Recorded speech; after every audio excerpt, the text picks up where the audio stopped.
Lululemon earnings are out, beating the street's estimates on revenue. You can see shares popping after hours, up just about 2.6%. The company also raising their guidance for the year. We want to bring in Adrienne Yee, Barclays consumer discretionary analyst. And Adrienne, it's good to see you. I know you're bullish on Lululemon. Taking a look at this report, what's your big takeaway? Donna, good to see you. My big takeaway is this is absolutely a remarkable print. The reason I say that is because if you just think about all of the supposed COVID winners, the people who benefited during, the pandemic, clearly, athleisure was one of those categories. So to come out on the other side of this after 2 years of getting some of the benefit, it is absolutely remarkable that they are one of the single frontline retailers that is actually besting their performance during the pandemic and continuing to grow. That's really interesting. Very few companies are COVID winners and reopening winners. How were they able to so successfully make that pivot? So it's two things.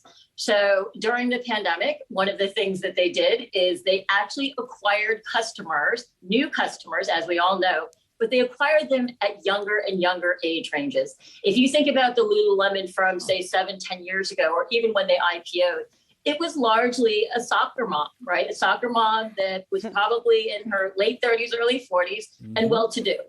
If you go out to any, kind of soccer game now, all the way down to these middle schoolers, high schoolers, college-aged young ladies, they're all garbed head to toe in Lululemon. So think about the lifetime value that they've stretched during this period of time.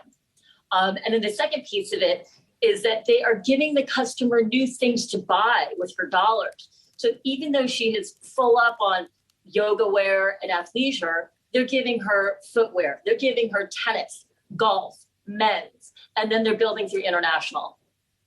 Yeah, the men's business. I know Dave is a big believer in that, and you love Lululemon. It's my goal to wear nothing but Lululemon in life. It's my goal, too. I know. It's really, I don't have many goals. I was able to do it during the pandemic, although coming back to the studio, we've got to change up the wardrobe a little bit. But Adrienne, going back to a more serious topic here in regards to Lululemon, you have a price target of $450. Right now, we're trading just above $300, right around $310 a share here after hours. What's it going to take to get to $450? It's going to take the company on its path to Power of 3 times 2.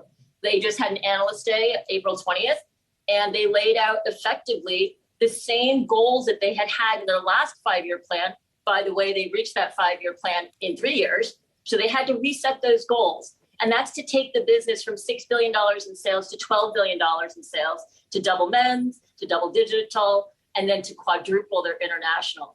So they really do have to continue to be on that path.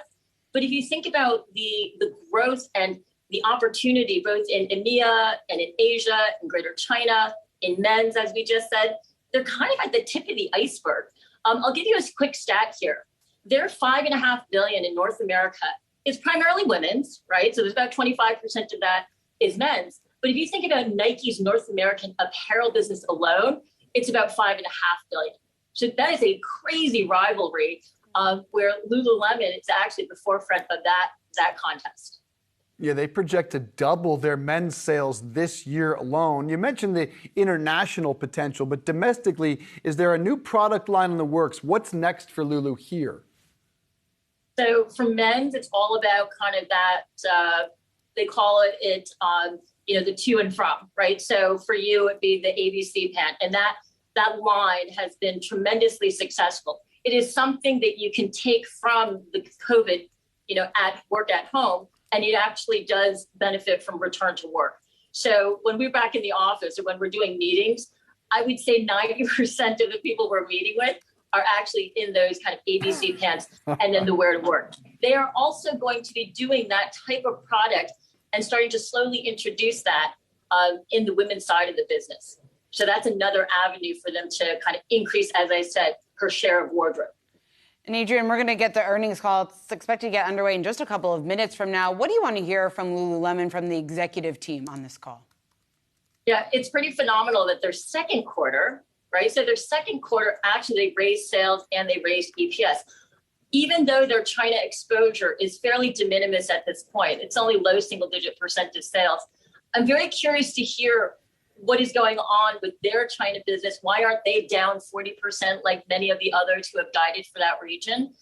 And I also want to hear, how are they faring through the supply chain? The two big things are going to be their inventory. Everybody's asking about inventory.